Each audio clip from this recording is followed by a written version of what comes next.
That's a way to start it off. Salam. My name is Mustafa. For those of you new to the channel, I am a game developer. I have worked in the game industry, the AAA game industry. I did administrative work when I worked at Treyarch during the development of Black Ops 4. 4, yes. Entered right at the end of the DLC of Black Ops 3, and right at the beginning of the development of Black Ops 4, and I was there during the entire duration of Black Ops 4's development. And I left at the beginning of Black Ops Cold War, which at the time was codenamed Black Ops Zeus. Which I was like, wow, that's a cool name. Hope they keep that. No, they didn't keep the code name. But I am because I was there at the beginning. Oh, why is this not showing up? Select stream. There we go. All right, and chat. Okay, why is this chat that open? All right. Anyways, what I was saying is, I am in the credits for Black Ops Cold War. But I'm in the special thanks. Special thanks, for those of you who don't know what special thanks means, that means basically they want to put the person's name in it because they did something, but they don't want to give them credit for anything specific. So, people who leave early can end up in the special thanks. People who get fired end up in the special thanks. I do recall some people who got fired for one reason or another, and they ended up in the special thanks, just so that, I guess, so that they don't get sued, so that they get credited without actually getting credit for the thing that they did. But anyway, so I was there 3 years, and then I went to um, it was still a video game, but it's more software development. It was an indoor cycling game similar to Peloton. You know, Peloton, the cycle, the indoor cycle. So it's similar to that, but more of a video game. And I was there for close to 4 years, like 3.5, 4 years, doing QA work. Sorry. And because it was more software rather than game development, because there's like a difference to how those two are structured. Because it was more software oriented with how it's structured, I had a more hands-on um, responsibility with my role. I had a more hands-on role. That's what I'm trying to say. Yeah. So I actually worked with the other game developers, like engineers, designers, etc. Unlike AAA, where everybody gets shoved, all the QA gets shoved in a different room, or they get sometimes in a completely different building. But that, so I guess that was a good experience for me to actually have like hands-on experience with developers. Anyway, so today's live stream, we're going to be watching CircleToons. What's this video called? How good graphics killed video games.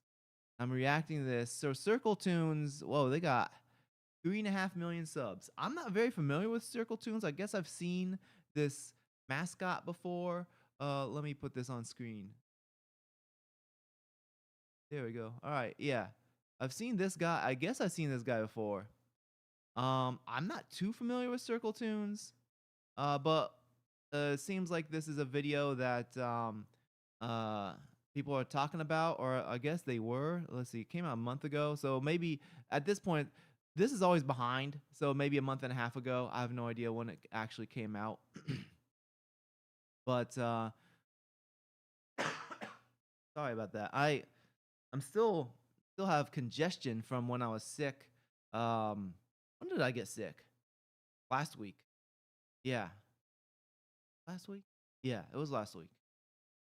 It was definitely last. Yeah. So, anyways, still congested. Have my water. Um, so we'll be watching this. We'll be reacting. And interacting with the chat. if you have any super chats, feel free to super chat. Whoa, quit that. You, phone, need to go upside down so that you be quiet. All right. And I guess I need this on so I can hear the video. All right. And let's go ahead and get this started up. Oh, and one thing, I guess where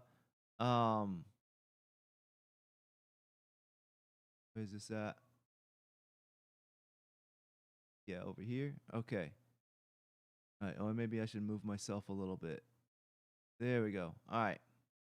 So finally got over the hump. I'm at 6,800. So I was working my way. Let's zoom out just a little bit. So over here in July, I was basically stuck at like the 6,500s. And then I started making a comeback. I had a few viral videos. I think this was when I did my part 2 of the DEI in the game industry video. It gave me a bump. And then due to consistency, I was gaining traction, but then slowed down. Let's see. So this is around the time I started doing one video a week due to my class starting up. So I guess that's why it leveled off. But let's zoom in. Yeah, it was rough. I was losing subs. I was losing subscribers. Some days I'd gain some days I'd lose some. I was like, man, am I stuck here? But I finally, past few days, I finally gained enough subs to get into 6,800. So working my way back towards 7,000. We'll see if I get there or not. Anyways, let's get to this video and let's get me back on the screen. Hello, there I am. All right, guys. I'll keep an eye on the chat as I start this up. Let me raise this up a little, raise up the desk so I'm a little more centered. And let's full screen this and make sure that this is all the way up. Let me make sure that's okay. All right, there we go. This video most likely from a phone, possibly a computer or a TV, and if you're really freakish, maybe even a smartwatch. Hey man, you okay?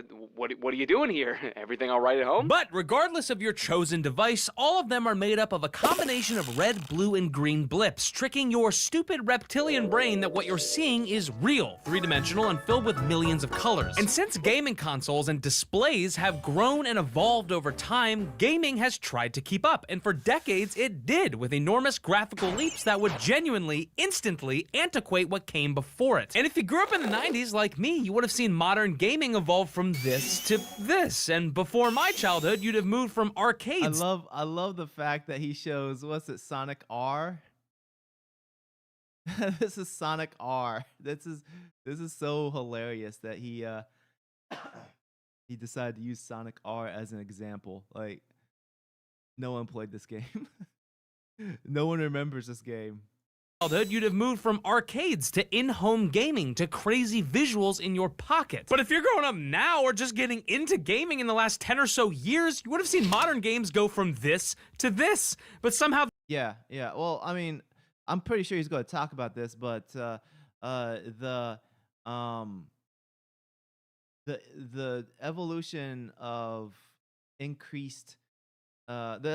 graphics basically reduces over time due to the fact that when you have the polygons being so small and so detailed, when you get them even smaller, the jump in quality does not improve as much, versus having something that is like you can literally see the triangles on their face, or like it's not even any triangles, just a big block.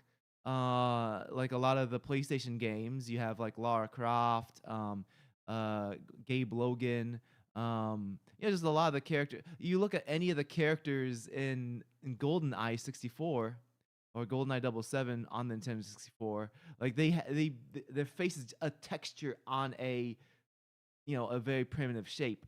But then once you start adding in the polygons, the advancement decreases. Anyways, let's get back to this. The prices to make and play these things have gone from this to this. What? We are no longer living in a time of meaningful graphical evolution, and half the time we seem to be going straight fucking backwards with a monstrously higher development cost too. I didn't know he cussed. This guy looks so innocent. I didn't realize he was gonna be cussing. So I guess there's gonna be some cuss words in this. So I mean, I guess we're late enough in the stream. It should be fine. But I mean, also YouTube says that we should be fine with cussing now. But I prefer not to promote cussing. I don't cuss. I prefer to use language that makes it so that whenever I talk around my kids, I don't have to worry about censoring my language.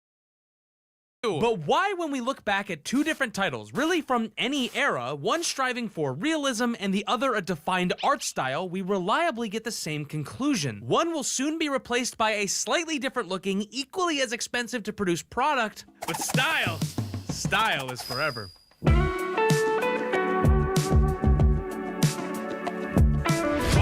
Ray tracing! I'm sorry, that seemed a little aggressive, but I'm being serious. We've spent years and millions of dollars trying to get reflections and lighting to look slightly better for a very small number of systems and hardware, and all we got was an unoptimized setting that half the time nukes your frame rate so you can take really pretty screenshots and play the game in an objectively worse manner. Hey, hi, why don't we put the same time and energy? Yeah, I agree. Like, a lot of this advancement seems to not actually be an advancement. In fact, it just makes it more difficult for people to play games that look marginally better. Hey, personal YouTube. I remember you. Yeah, I think I remember your name. Hey, welcome to the stream. But yeah, he's definitely right that more money is going into graphics that aren't really looking substantially better. Though I understand that the topic of the video is video game graphics specifically, but I feel like it's definitely worth mentioning that the budgets in general for these games are ballooning to a ridiculous point, mainly due to the fact that they're hiring so many people. Yeah, I remember you, definitely. It was I remember seeing your name. I was like, personal YouTube. That's a clever name. This is my personal account.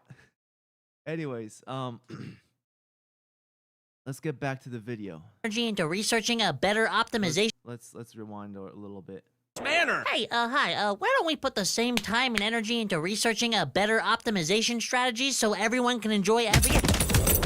This isn't coming from someone that can't run it. I have a top-of-the-line gamer PC, and still the first thing I do when I start a game is turn off motion blur and ray tracing. Wow, now it's actually a good game that... Well, I mean, motion blur you want to turn off because it just makes motion sickness. Motion blur is... motion blur should not be on by default because no one likes motion blur. It just makes it look less good. And I mean, the ray tracing thing, like, yeah, that definitely makes the performance better if you have it off. But it also, unlike motion blur, ray tracing makes things look better. I hate motion blur. Runs and looks good. Yeah, but check this out. Mario and Unreal Engine 5, hell no! But the argument for or against this, for me, doesn't only come from a place of aesthetic, because I'm sure with time it'll eventually get better. It also comes from a financial one. The entire newly named AA and higher gaming industry are frantically trying to make their games look at... Whoa. That's someone's hairline? Named AA and higher gaming industry are frantic... That's pretty funny. Indiana Jones, a great circle. We're getting his we're making sure you can see that he's balding.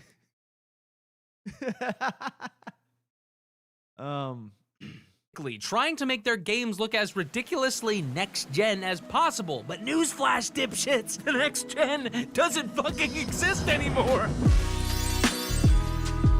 Yeah, the generations have become a blur. I mean, that's why we have games that are like still coming out on, you know, PS4 and what was the last Xbox called? So the new one's Xbox Series X. I don't even know anymore. Like, what is the new Xbox called? But I think the last one's Xbox One. What is the name of current Xbox? The Xbox Series X and Xbox Series S. Like the names are so goofy. Yeah. So the Xbox One is the last one. Yeah. So there's still games coming out for those previous consoles, as well as I mean, even Switch, and you know, Switch 2. There are games coming out on both. Even though Switch is like behind PS4 and Xbox One. So yeah, like it's all become a blur. The like console generations are less generations now, and just, you know, more platforms. That's it. We've reached gargantuan levels of diminishing returns here, but we're somehow simultaneously chasing the dragon of progress with 100 times more money than ever before. Development costs have ballooned by tens of millions of dollars, which means the prices of games have ballooned with it. I mean, like, the way how he's presenting it is that the at least from right so far, the way how he's presenting it is that the prices are only going up because of graphics, which is not true. The most expensive thing in game development is people's wages. The more people you have, the more people you hire, then the budget goes up. That's the most expensive thing. So I mean, unless he makes that clear, this is sounding like he's saying graphics is what's making the budget more expensive. Everyone is frantically spending every resource for 1% improvements, and temp jobs, layoffs, and rotating doors are common in the gaming industry now. But I know I don't need to explain how horrible the current game development landscape is, but maybe you haven't considered some of the reasons as to why it exists. Many companies have fallen in love with the video part more than the game part. See, the AAA gaming industry loves marketing, often more than developing. They love flashy trailers, banner ads, slogans, catchphrases, and numbers on a screen. Well, I mean, they gotta sell the game. That's the reason why you gotta do all the marketing, is because if the game doesn't sell, then you're not going to make money. Like I know there's so many there is a number of people who are like, oh, it's an art, you gotta do it for the art, and it's not a charity. Like, we can't, as game developers, we can't just work for free. I mean, this is a primary reason why I've been in like development limbo with my game, because I've been trying to focus on making money, and you know, that takes up a lot of my time. I gotta work all these extra jobs that have nothing to do with game development, and then I have to try to find time to work on my game. The small graphical jump this console gen is quite disappointing, with a few exceptions. Silent Hill 2 remake graphics looks like a true current gen, in personal opinion. Yeah, there's definitely I agree with that. The graphical jump is very small, but then there's going to be the exceptions, and I think that's more to do with the developers themselves than the technology. A lot of people like to blame the engine. Oh, Unreal 5 is bad, that's why this game is sluggish, or it doesn't look good because of Unreal 5. And you know, Unreal 5 might have its own issues, but every engine, every single engine has its own issues, and it comes down to who's working the engine and who has a good understanding of the engine. It's like when people are complaining about Unreal 5 for Metal Gear Solid Delta, and they're saying, oh, why don't they use Kojima's what was that called, the the engine he made for Metal Gear 5. I'm blanking right now, but they're saying why not use that? And the thing is, the Kojima's team who worked with that engine, they know the ins and outs of that engine, so therefore they're good with it. You give that same engine to a completely different team of people who are unfamiliar with it, they're not going to make the same results. They're not going to work the same magic, especially since they're not even the ones who developed the engine. Kojima's team is the one who developed the engine. They know the ins and outs, and they know exactly how it works. The team that worked on Metal Gear Solid Delta, they don't know about Kojima's engine. I need Decima engine. No, not the Decima engine. Is it the Decima engine? What engine is used for MGS5? Fox engine. Yeah, the Fox engine. So yeah. So they don't know Fox engine in and out. And that's why when you hire somebody that's using a specific engine, you want to hire somebody with experience with that engine, so that they, especially artists and engineers, that way they can best utilize the ins and outs, and they can also customize the engine. Like Unreal 5, you're able to do some customization and make your own tools to custom work the engine to do what you want to do. If the engineers don't know how to do that, then yeah, you'll have bad results. So I don't like when people say, "Oh, it's bad because of this engine." No, it's bad because the people working it don't really understand the engine. Or the vice versa, when they say it's good because of this engine. No, it's not that way. Give more credit. You gotta give more credit to the artists and the engineers who are working the game than the engine itself. The engine itself is just a workspace. Screen that mean absolutely nothing because it allows them to pander to their shareholders. We are the future! They are the stupid... Oh man, the new AI-powered glunch board with 90 billion terashits of mega slop! You'll be blasting off at 14,000 frames of... What are you playing? It's a 2D Metroidvania that honestly could probably run on a Sega Saturn. It's unsustainable from the development to the marketing, attempting to optimize your futuristic next-gen title. Since he's still talking about the marketing, the thing with marketing a game is that the visuals of a game, and I'm talking about a generalization here. Some people are going to throw the exceptions to me, and the exceptions don't disprove the rule. They actually prove the rule. But anyways, for the most part, visuals will attract people to the game, and they will help sell the game. That's why it's so important to make sure that the game looks good. And I mean, like, people will say, "Oh, Minecraft sold really well." Well, Minecraft plays really well, and also it was new as far as having like a game that is basically Legos, and also it had a lot of big name people give really good praise to that. So there's a lot of factors that led to Minecraft selling really well, but for the majority of games, if your game looks bland or if it looks like doo-doo, it's not going to sell well. It needs to stand out for one reason or another. And I guess some reason AAA wants to improve the graphical detail of realism, which I don't agree. I don't think that's the best way to. I don't think that's the best way to make your game stand out. I think the more important thing is to go for something stylish.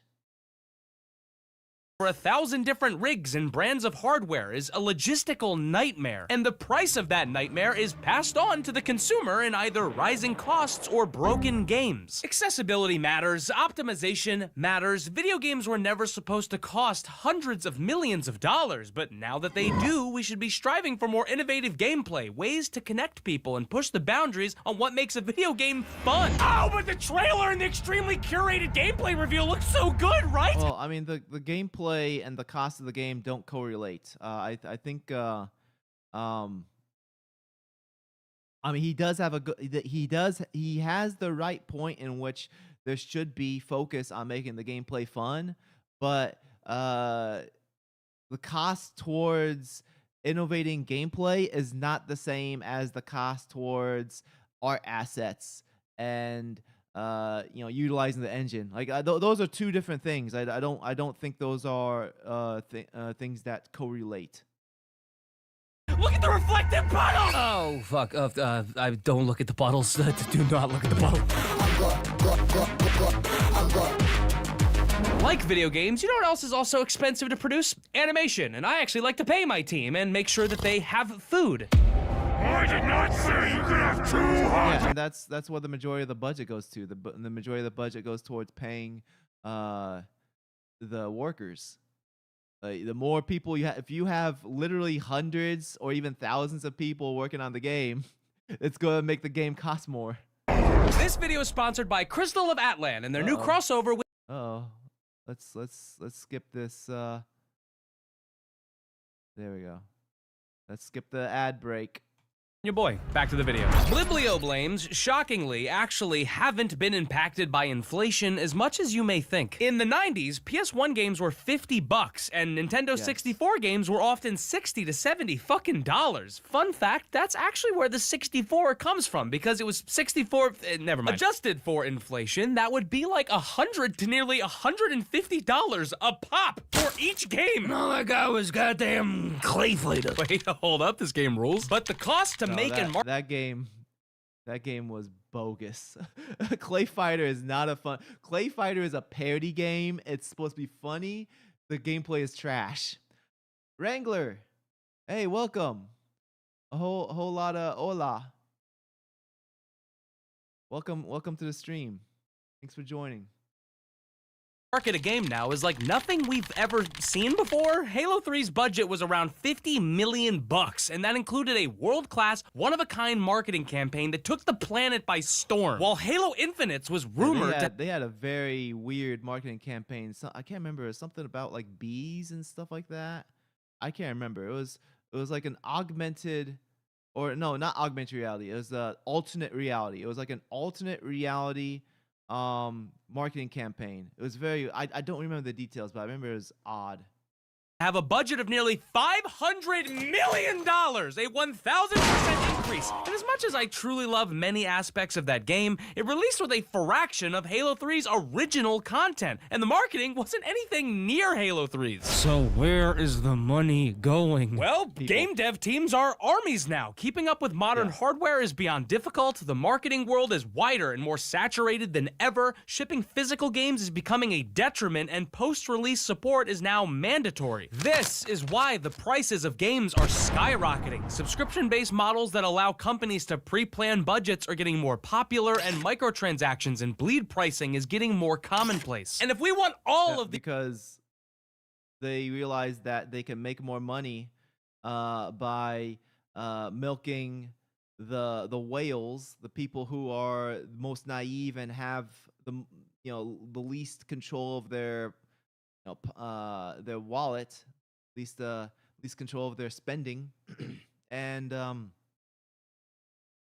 they basically chose that they have to make their games live service because of how expensive the development cost is. These things to stop. I'm not kidding when I say games need to be smaller, look less good, and developers need to be paid more. Blockbuster. Yeah, this is supposed to be that Sonic meme. Kidding when I say games need to be smaller, look less good, and developers need to be paid more. Blockbuster. Yeah, I agree with that meme for the most part. Like especially, well, like the I mean, like people will be like, "Oh, why do we need smaller games?" Well, the reason, I mean, let's break that down real quick. So, smaller games. Um, we don't need, like, every game does not need to have tens of hours of filler. Every game does not need to be an open world with random quests that don't really add to the gameplay. I think it should be normalized, and it should be fine for games to be shorter and smaller. Um, look less good. Less I, good and like as far as less detailed or less realistic, then yeah, it should still look stylish. Still should look artistic. It should still look appealing. developers need to be paid more. I mean, this applies to both indie as well as AAA. So for AAA, like an engineer working in video games is getting paid less than an engineer working in software development. Even though they're basically doing the same work, maybe even harder work. And as far as indie developers, I did have a video. I think it was my Silk Song video. I talked about how indie developers, there's like a race to the bottom when it comes to indie developers competing towards making their games cheaper. And it's getting to the point where, you know, you sell a game and you're literally making sense because of the fact that all these indie developers are trying to make their game cheaper to stand out against the other game developers who are trying to make their game cheaper. That's why there are certain people who are advocating, hey, stop making your games cheaper. Just try to find a different way to stand out. Price your games accordingly. Price your games fairly, but don't just try to make your game $1 just so it stands out, because this results to normalizing game developers, indie developers spending hours, tens of hours, hundreds of hours on making a game and then making like $500 once the game releases, and then that results to like not even $1 an hour when you calculate how much money the developer has spent working on the game versus how much money was made from from selling the game. So yeah, I actually agree with this. Blockbuster franchises used to take a few years to make, if that. Now it takes a damn decade to make a single game because the expectations are so ludicrously high. That's not. I mean, yeah. It takes a decade, but a lot of times it's not even the entire time is development. A lot of times they're just trying to figure out what they're gonna do next. Like they know what they want to make a game, but they don't want to. They don't know what to do yet. It's a lot of meetings that are going nowhere.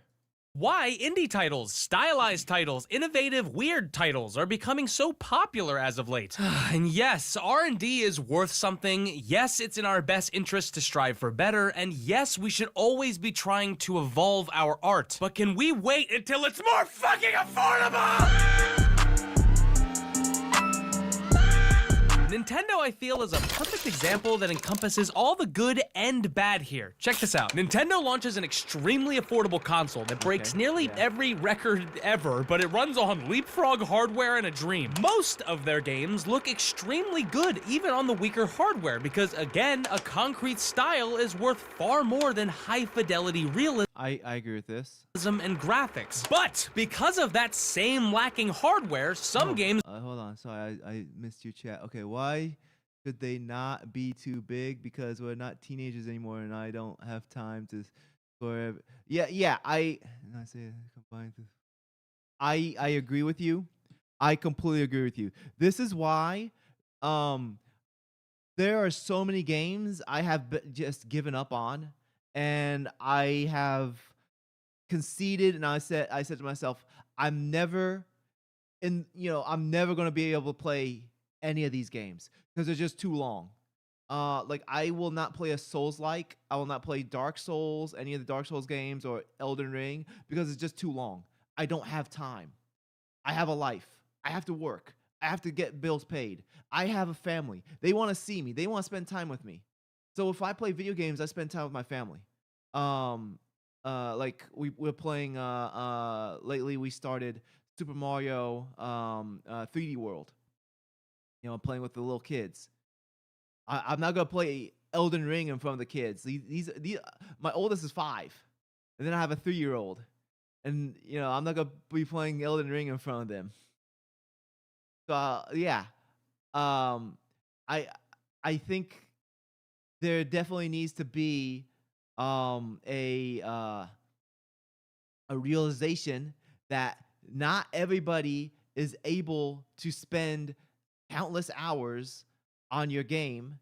And for the people who do have countless hours to spend because they have no life, like that they already are sinking their lives into live service games.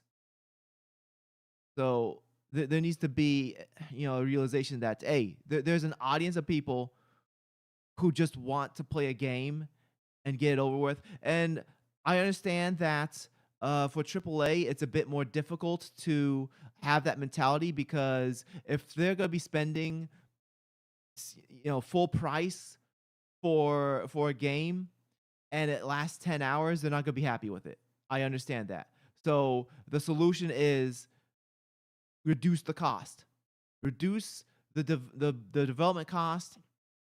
You know, maybe have your AAA studios occasionally make you know, a AA quality game or something like that. Reduce the cost, and people will be happy if the game is good and the cost is not all the way up. Hey, hey, Pierluigi, welcome to the stream. I did, you know, I got your email. I will whenever I have time, I'll take a look at your game and send you some feedback. I just been very busy. Got a lot of stuff going on. But let's get back to Run this. poorly or are forced to make optimization cuts either in graphics or frame rates. So what does Nintendo do? They work on a second console, this time far more powerful than the last, one that can run modern looking games but maintains the hybrid gimmick. This causes the price to jump up, and even though it's still on the mid-end of modern consoles, it's seen as greedy despite gamers begging for this exact upgrade. But I don't want the price! Then why? Well, I mean, it seems greedy because of like how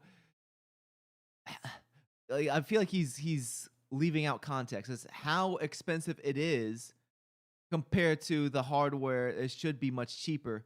Um, like as time goes by, hardware is supposed to get cheaper. It should not get more expensive. Like this, what I'm talking about, same hardware. I'm not talking about the new hardware shouldn't get cheaper. The new the processors, the processing power, the GPU, it's supposed to get cheaper over time because the newer stuff is supposed to be better. And Switch 2, yes, it is a new console, but it is not state of the art hardware as far as its processing power. This is why I loved Yars Rising. Is it something amazing that looks like genre? For, not really. But which one was Yars Rising? There was a few Yars games that came out recently. I know one of them looks nothing like a Yars Revenge. Oh, okay. This is the one. Yeah, this is the one I was thinking of. The one that like I don't know. When I saw this, I'm like, who is this game for? I don't know because this looks nothing like Yars Revenge. Um, I mean, I'm sure this is a fine game, but to me it just seems like a missed use of the IP just because it doesn't look like Yars Revenge at all. Even though it's tied with I think at some point. Yeah, so this is Yars Revenge. This is the actual game Yars Revenge. This is one of my favorite games on the Atari. Had a lot of fun with this. It hurts the eyes staring at it for too long though. No, there's multiple. There's Yars Rising. Yars Recharged is more like Yars Revenge. This one actually looks like Yars Revenge over here. Oh, okay. Anyways, let's get this off the screen. Okay. Most of the time, AAA waste money. Why the CEO doesn't cut the? Yeah, I agree with that. Like people love to bring up how when which console was it? I think it was maybe it was the GameCube, but Nintendo was not doing so well, and then Iwata he cut his salary in half, and the other executives did as well. They cut their salaries so that they don't have to have any layoffs, which that should be how it is. In the Western world, it's the opposite. The CEOs, they continue to make their millions and billions, and then if their choices lead to failure, they end up just cutting jobs instead. They give mass layoffs, and that's literally the opposite of how it should be. It's a Metroidvania by Way Forward. It does eventually tie Yars Revenge. Yeah, Way Forward. They're very good. I do like their work. I don't think I played a game by them that wasn't good. Pretty sure they at the very least have maybe a few games that aren't complete bangers, but I feel like they're a good developer. Why did you ask for it? Now, games being $70 to $80 is complete bullshit. It's not the highest we've ever seen by a long shot, but it's also obviously not the cheapest, and the new tariffs and trade war. See, this is just nonsense because they were using this excuse literally before the tariffs were even in place. So this is a nonsense excuse. Nintendo desperately needs another Iwata.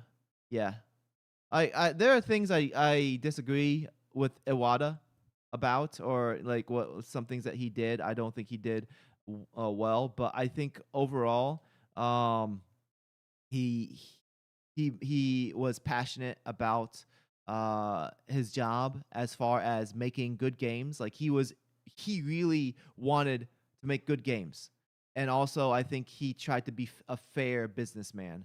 I think he made some bad business choices, but I think he was trying to be fair. Doesn't make things easier at all. Why do old Pokemon sprites still ooze charm, but every 3D Pokemon game somehow looks worse than the last? Why are indie games coming out faster? Well, I mean, comparing 2D to 3D is not really a fair comparison because 2D is more timeless, while 3D is definitely not timeless. 3D just definitely ages itself over time due to like the technology that's being used. Like a piece of artwork that's drawn by hand is not going to be outdated compared to a 3D render.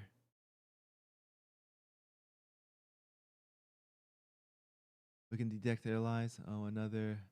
I don't know who's Gunpei Yokai. Not sure who that is. Gunpei Yokai. That up. Yokoi. Gunpei Yokoi. Who is this guy? He looks Japanese. He is a Nintendo dude. Okay. Oh wow, he died at 56. That's unfortunate. That's not a long life. The industry is ruled by businessmen who think video games are gambling and scams. I mean, unfortunately, every industry is run by people who have sold their morals to make more money, to gain more power and make more money. I feel like that's basically like once you get to the top tier, you have to sell your morals to be able to be accepted and make progress and keep competing with the top tier. than ever, toppling AAA studios and claiming so many awards. How do these smaller gaming experiences, sometimes made by a single individual, garner such massive loving fan bases? Balatro, Vampire Survivors, Slay the Princess, Inscription, Animal Well, Pizza Tower, Blueprints. Because a refined art style will always age better than the skin pores of the month. Because you can tell an emotional story, no matter your poly count. And because bold and defined visuals let your game stand apart and speak for themselves, no Going back to this point he said here. the skin pores of the month. Because you can tell an emotional story, no matter your poly count. And because yeah, so about that, I mean, the thing is, yeah, you can have good gameplay and emotional story regardless of poly count. That is true, but at the same time, if it looks bad, it has a good chance of turning people off as well. Sometimes the specific look will work out. For example, mouth washing. It's not a good looking game. In fact, I don't think stylistically it looks very good either. But because it specifically looks like a PlayStation 1 game, that appealed towards a certain audience of people who grew up with PlayStation 1 and feel nostalgic towards that style. He was the one who started the sideways thinking and blue ocean philosophy. He wanted to use older tech in new ways to make things both fun and affordable. I think that's a good way of thinking. He also started the Metroid franchise. Nice. All right, let's get back to this. bold and defined visuals let your game stand apart and speak for themselves, no matter the budget. Just take a look at I think Asura's Wrath is a bad example because I don't think that game sold well.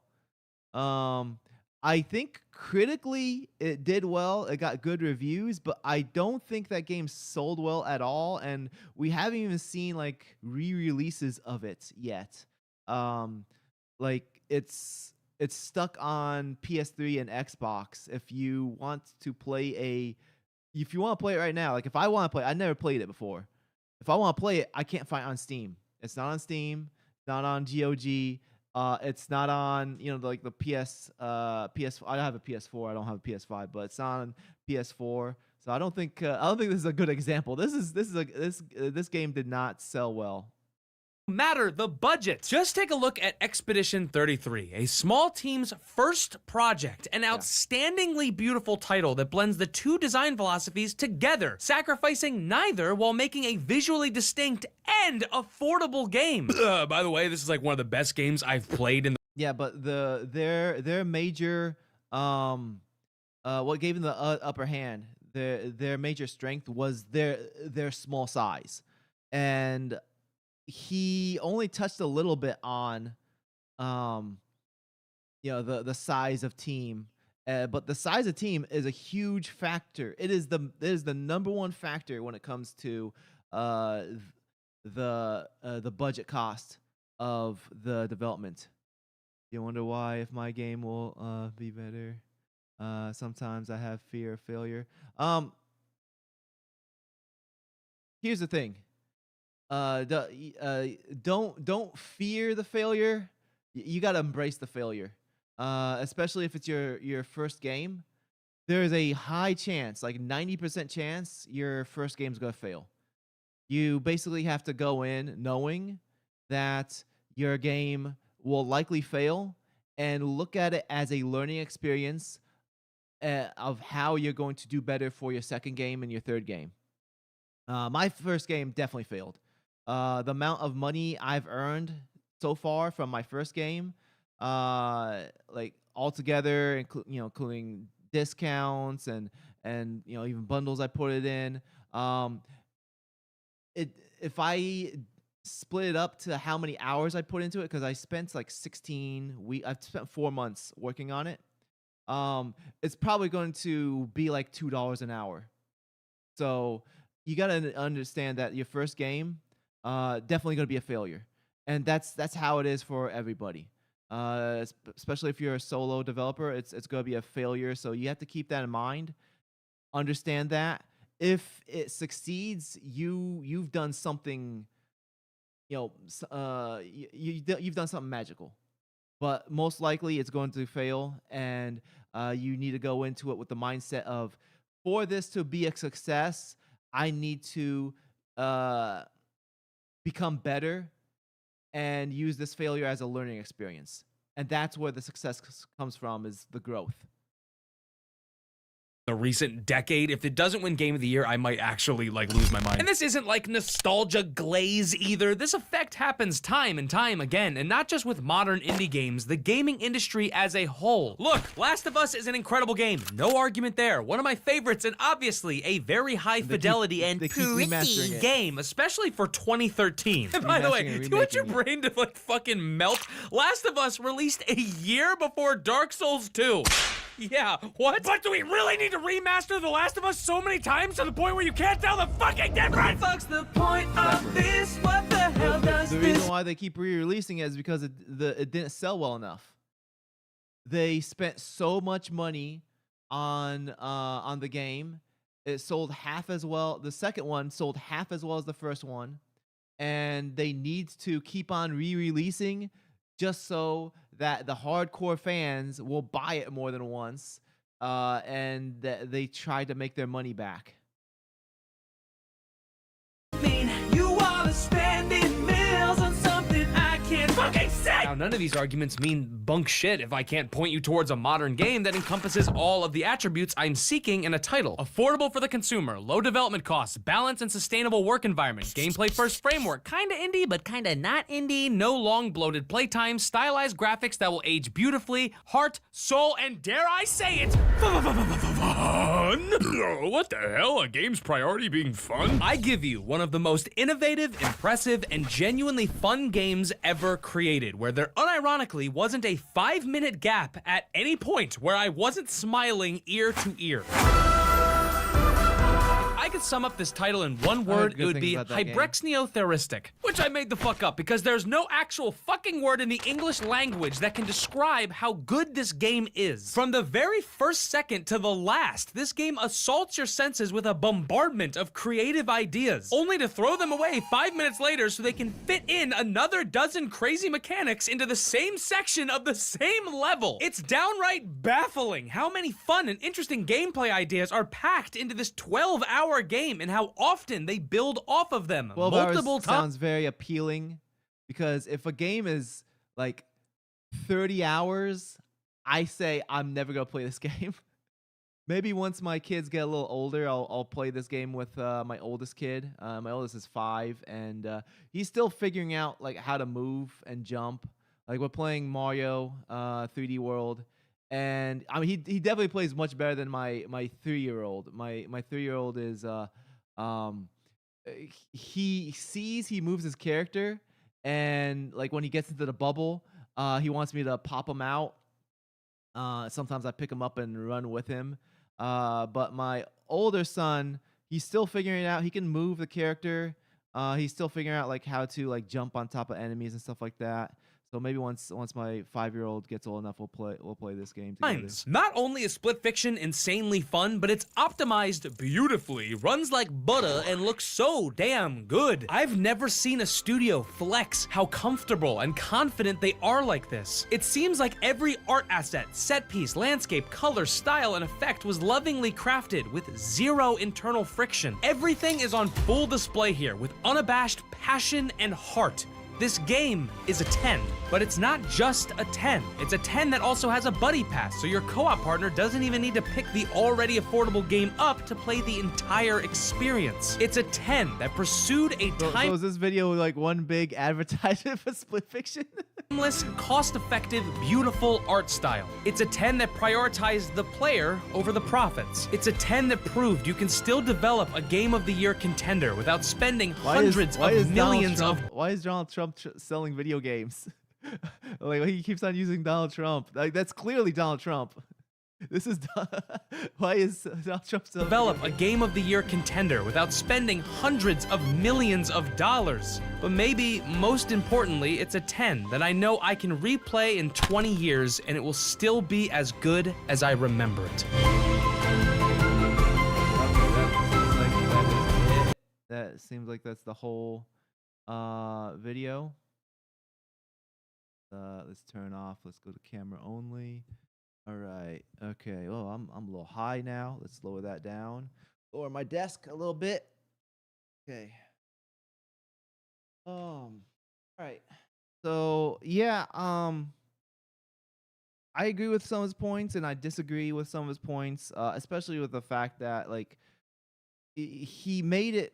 I think the way how he presented his thesis is that um video game sorry graphics are what's causing the game budgets to go up so high. That's what it appears to be.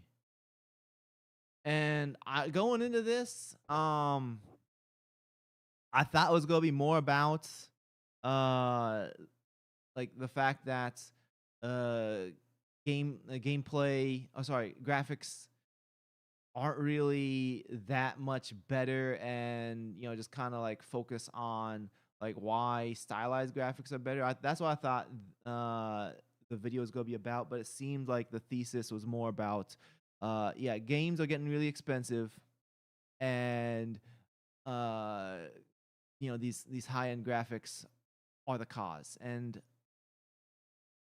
what is the real issue? Sometimes I have yeah, that's yeah, the issue that he seems to be presenting is that the graphics itself are the cause of the high budget, which like I said, I don't agree with that. It's definitely the more people working on the game is causing the high budgets, because the people are the most expensive aspect to the budget. When you have hundreds, even thousands of people, even if you're contracting, like you look at the Assassin's Creed Shadows, literally the credits scene literally takes 2 hours long to watch, because it includes not only all the people that worked on the game, but all the contracted studios. So you combine all that together, and yes, they're even including the credits include people who didn't actually develop anything for the game as well, such as people who work administration, the IT department, marketing, business. All those people end up on the credits as well. But all those people get paid as well. All those people have gotten money in one form or another, because they worked on the game in one form or another. So that is the most expensive part of game development. If we focus less on graphics, it's not going to fix the problem. And I feel like that's what his video presented. It seemed like it was focused more on the graphics as the problem rather than the budget itself. In Donald Trump's voice, it's a great game, a tremendous game, a lot of fun. Made by great people. They're the best. And I think you'll be very happy with it. So good. It's great. Gotta do this. I don't know why he does this. Like when he talks, he's like pulling an invisible mustache or something.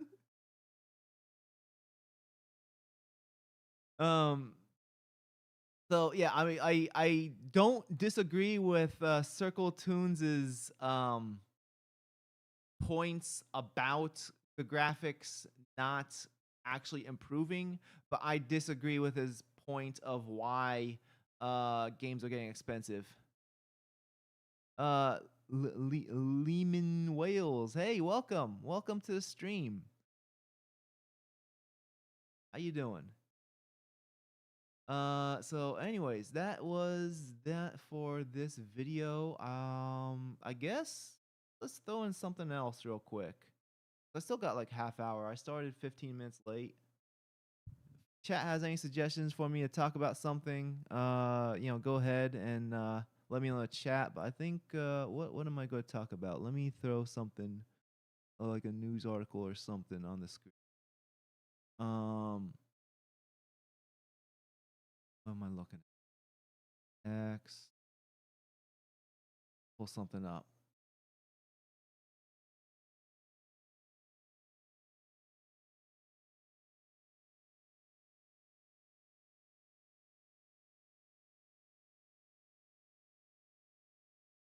Yote sales. Do we have an article on Yote sales? Let's Ghost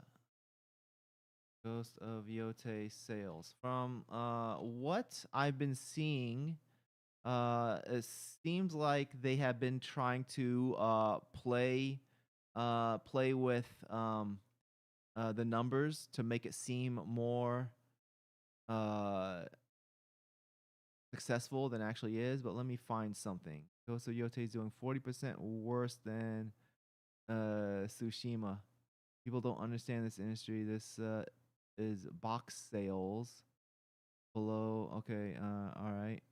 So yeah, let's see. Ghost of Yote has sold 1.3 million copies as of today. I don't think the boycott worked at all. Who's saying that it even sold 1.3 million copies? Like I just saw an image. Someone put an image on Twitter, and they're like, and it just says It says 1 million copies sold, but like that's just an image. Um,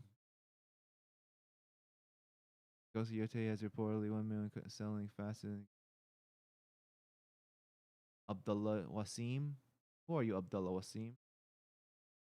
Okay, let's all right. Put this on screen. I suspect Yote will sell fine. It's a big Sony game. Hypnotic, friend of the show. I've been on his podcast once. Podcast, I guess, live stream show. I've been on one of his live stream shows. Let me. Where it was like way back in April, I think. What was his channel? Hypnotic.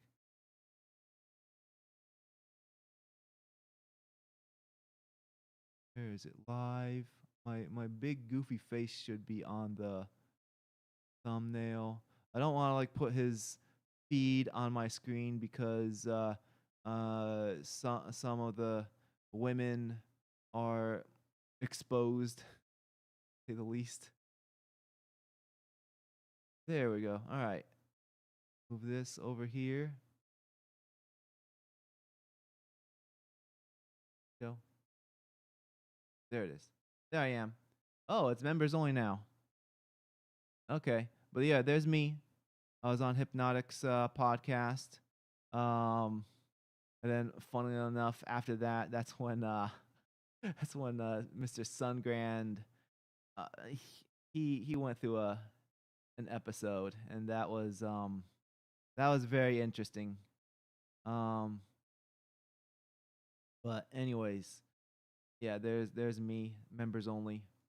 Get that off the screen. Anyways, let's talk about Yote sales. I've noticed how Sly Cooper fans had enough of Sucker Punch focusing on Ghost series and want him back. Yote's situation wasn't appreciated.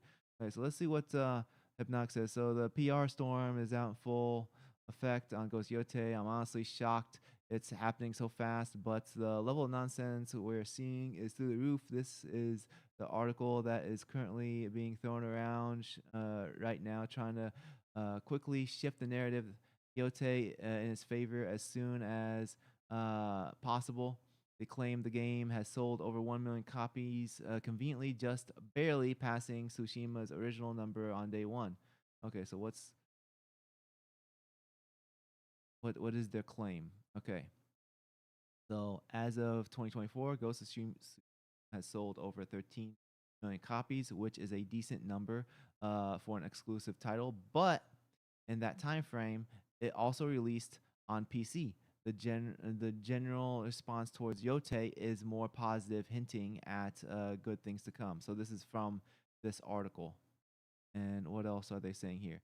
Hearing 1.3 million sold on first Yote, ever so slightly ahead of Tsushima's first 24 hours, 1.25.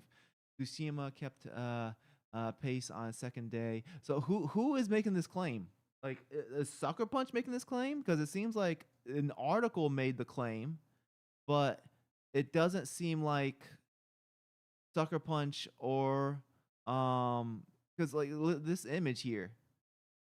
So like it's some random person Havi, the one true Dark Lord, and there's 1 million copies sold. Like, who is this? Like, they put an image.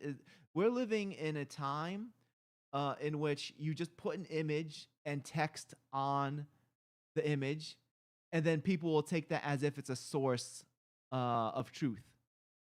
Like, that's not a source of truth. That's absolutely nothing. Like, give some actual sources. I don't think real sales data will be public yet.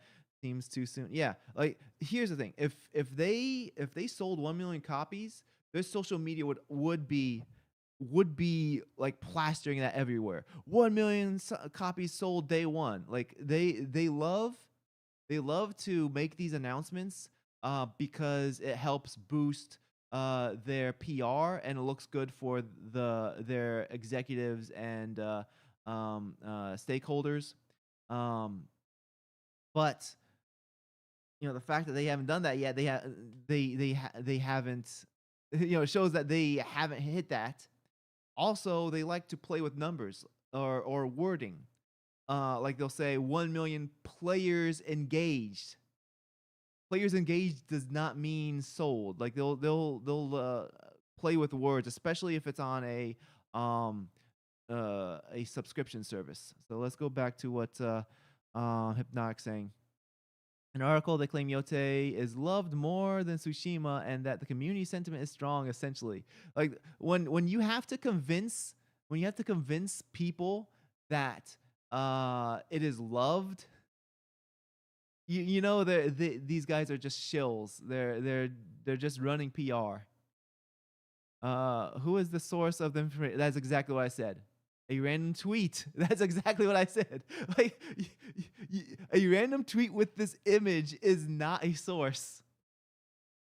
From an account that has less than 10K followers. What is the account's source? Well, quite clearly, trust me, bro. Exactly. Yeah, see, Hypnotic and I, we're on the same. We're thinking alike here.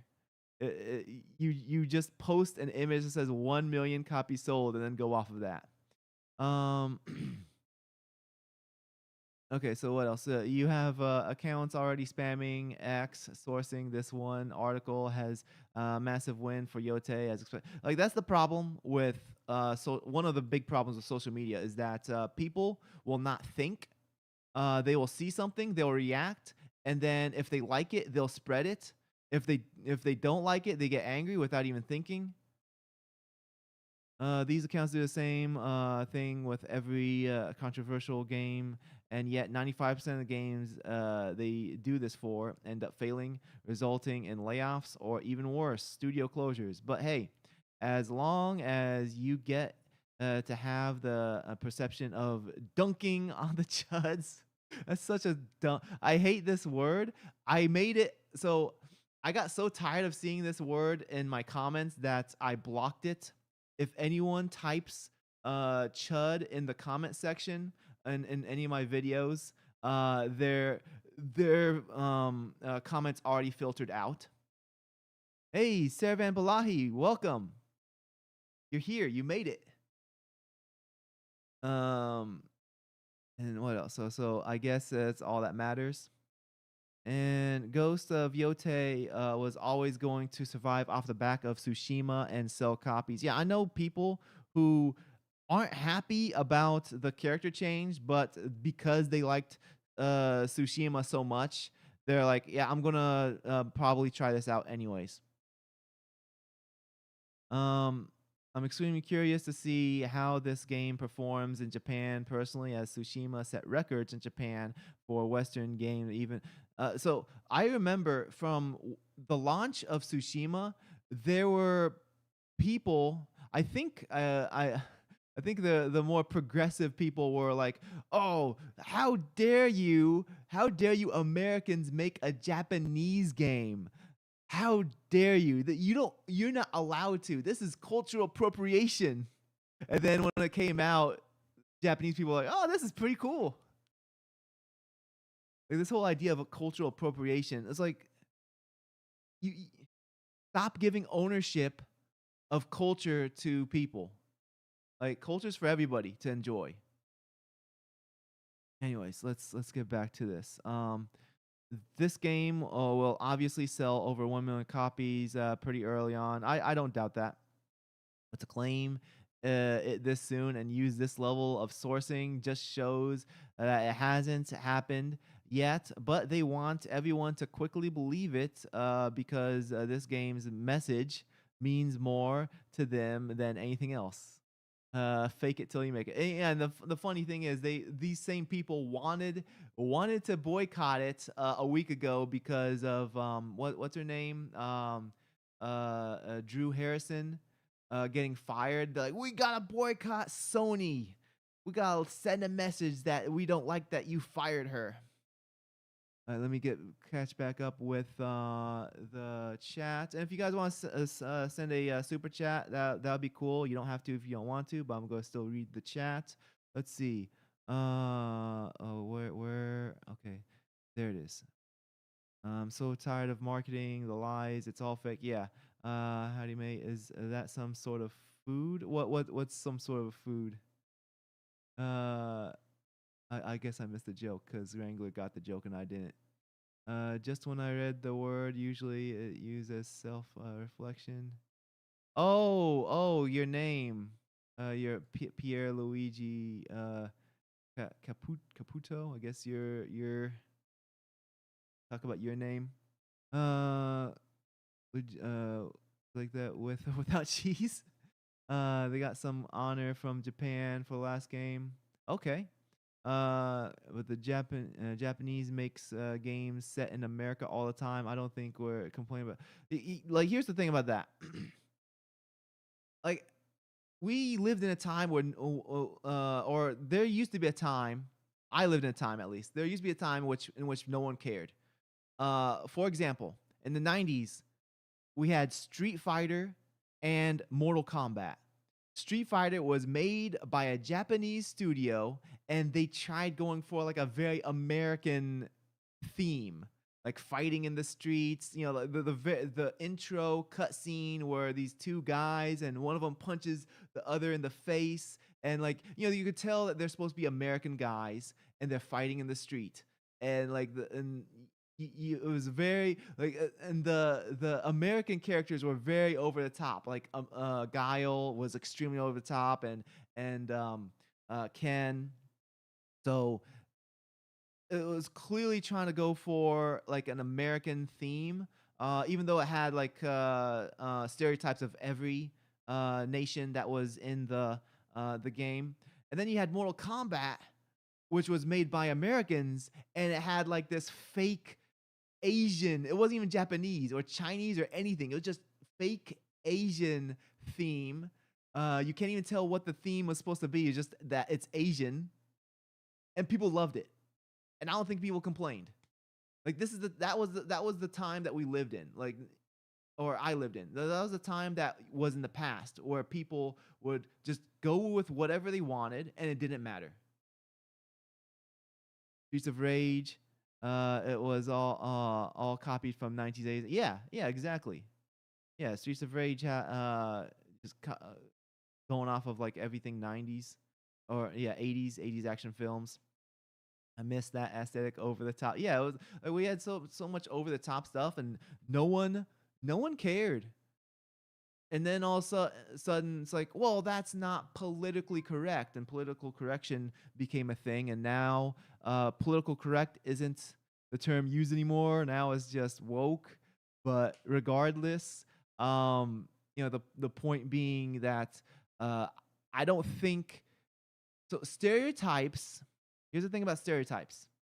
Stereotypes can be used in a fun way, and they can also be used in a harmful and negative way. For example, Arabs are 90% of the time, Arabs are done in a negative. Well, maybe I'm giving it too much. Like maybe 3 out of 4 times an Arab will be portrayed in a negative stereotype, and then 1 out of those 4 times an Arab will be like, oh, look at me, I'm wearing a turban and I'm riding a magic carpet and I have a camel. Like, I mean, whatever. Like, if you do that, that's just goofy. Making them Aladdin. but once they become a I don't want to say certain words because YouTube will flag it, but once you become a political far extremist, that is the go-to that they use on Arabs.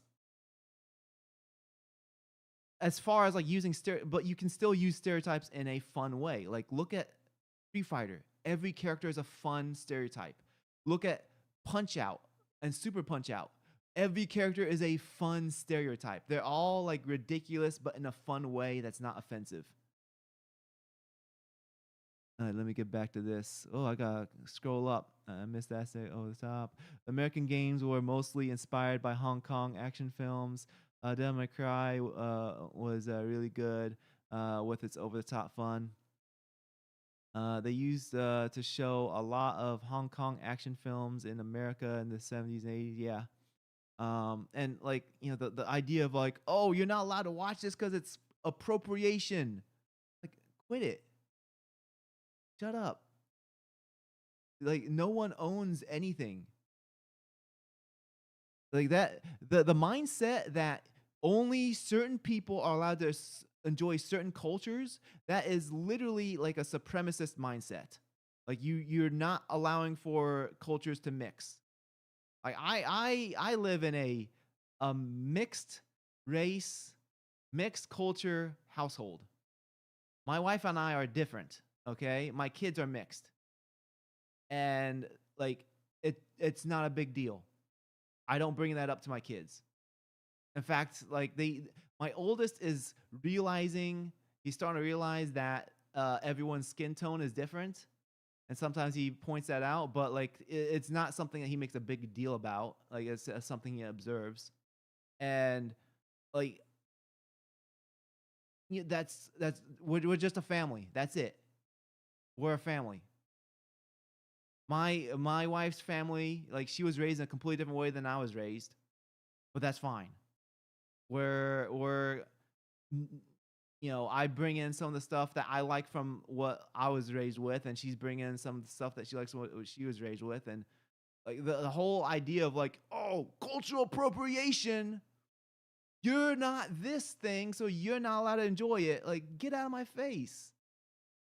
You want segregation. Positive sides they exist. Let me catch up. Sorry. I missed the 80s and 90s. Gen X is probably the last generation that got to grow up in a time without rampant political correctness ruining everything. Here in Italy, Arabs are usually rich princes with a wife army.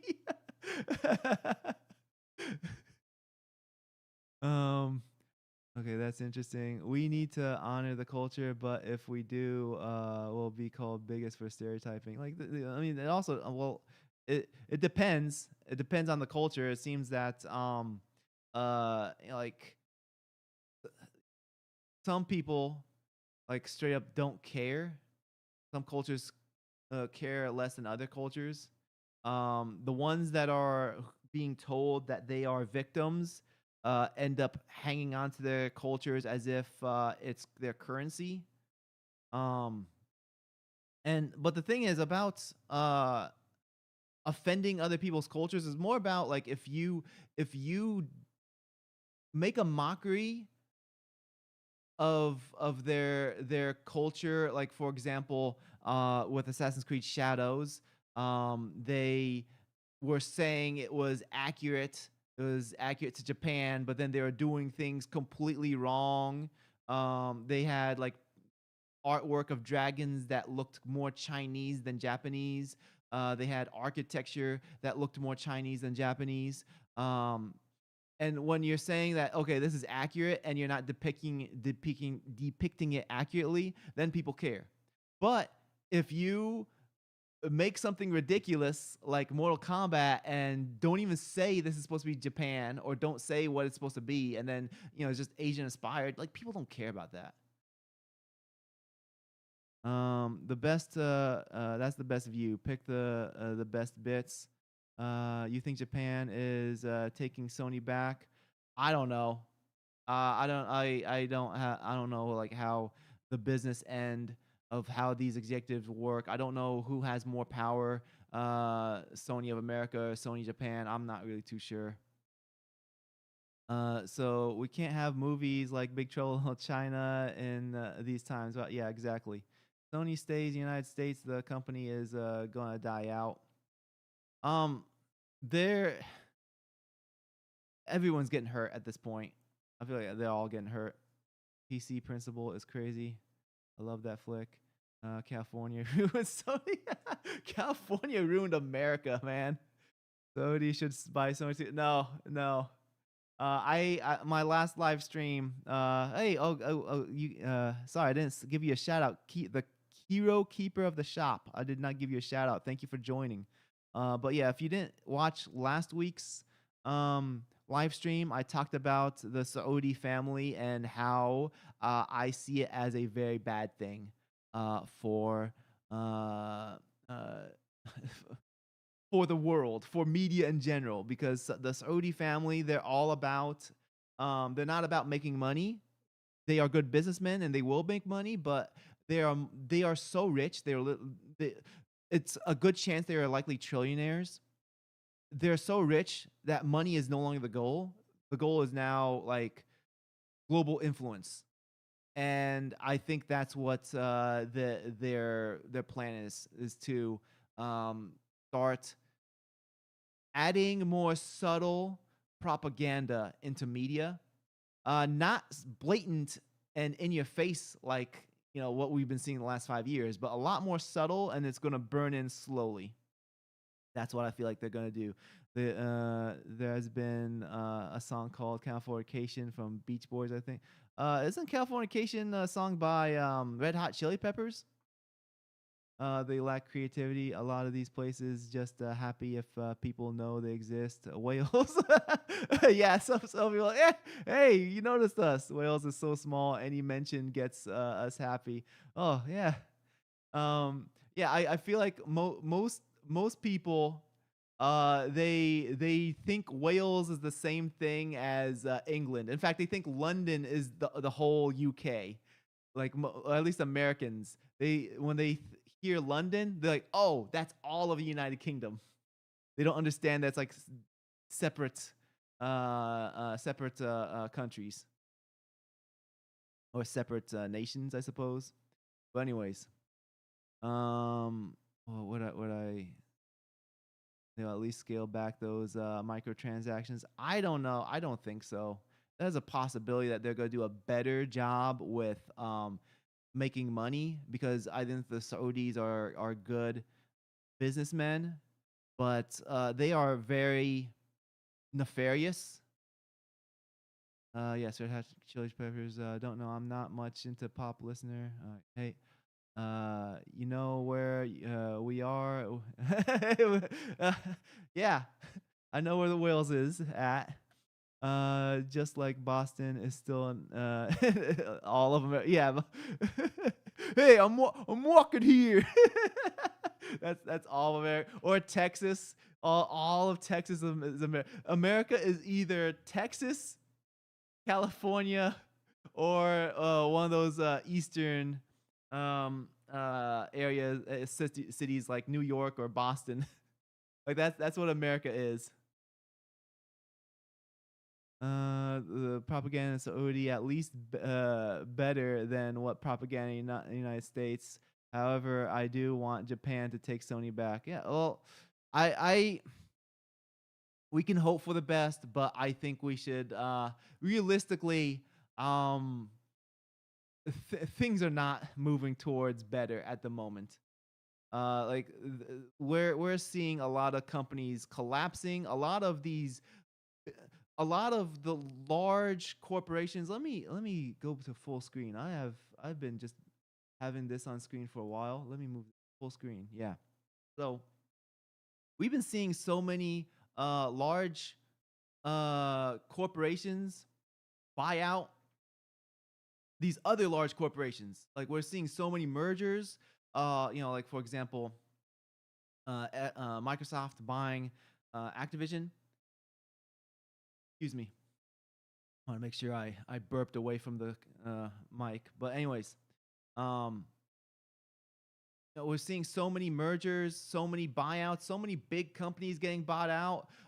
We're seeing countries buy out companies. Saudi is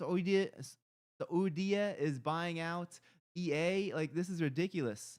Yeah, Tencent is basically owned by China. Let's see what else. I'm missing some stuff. Okay, New York, Las Vegas, or the Wild West. Yeah, yeah. That's what it is. Any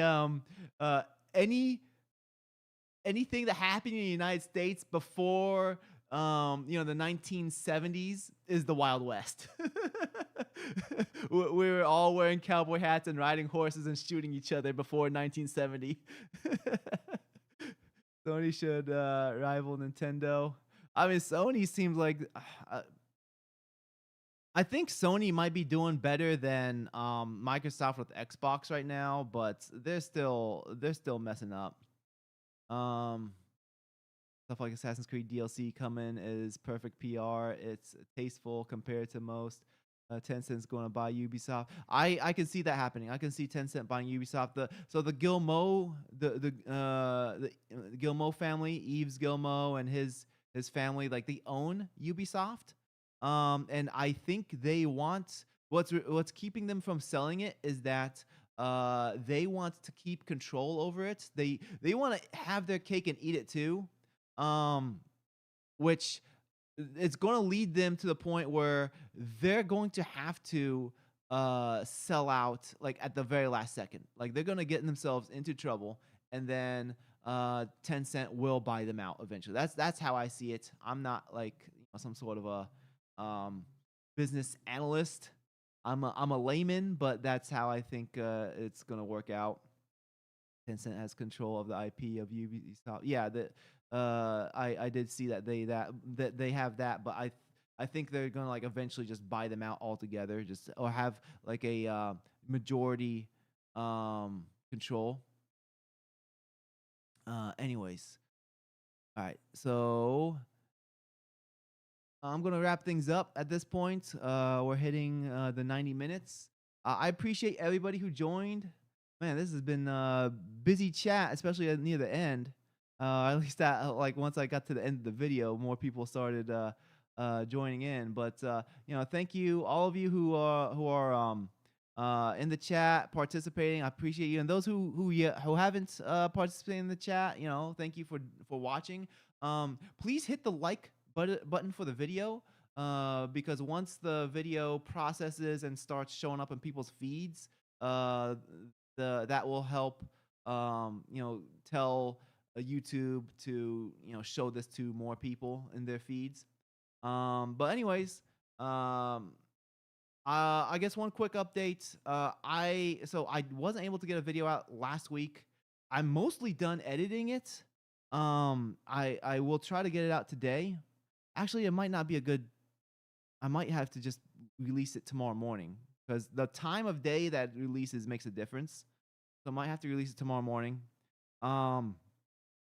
And I've been talking to some people, like some personal friends of mine, trying to help me with my situation, because I have a job that's ending very soon. In fact, in the middle of the month, which is like next week. So yeah, so I had to talk to some people, and come up with a plan of what I'm going to do next. And I've been suggested to quit the YouTube altogether. I don't think I want to do that, especially if once I stop, then it'll be hard to come back, because YouTube will just drop the algorithm altogether. So I'm probably going to come up with a new release schedule. I might not be doing weekly anymore, but I really need to focus on getting, like, additional jobs. I need to pay bills, and jobs, with an S, multiple jobs. So that's going to start taking up a lot of my time, and so there will likely be adjustments with the release schedule. I haven't figured it out yet, but definitely I've been suggested to put this on pause, but I don't know about putting it on pause. I think that would be bad for the progress I've made so far. Anyways, just want to give you guys that update. Thank you for joining, and I'll see you guys. I'll likely do another live stream next week,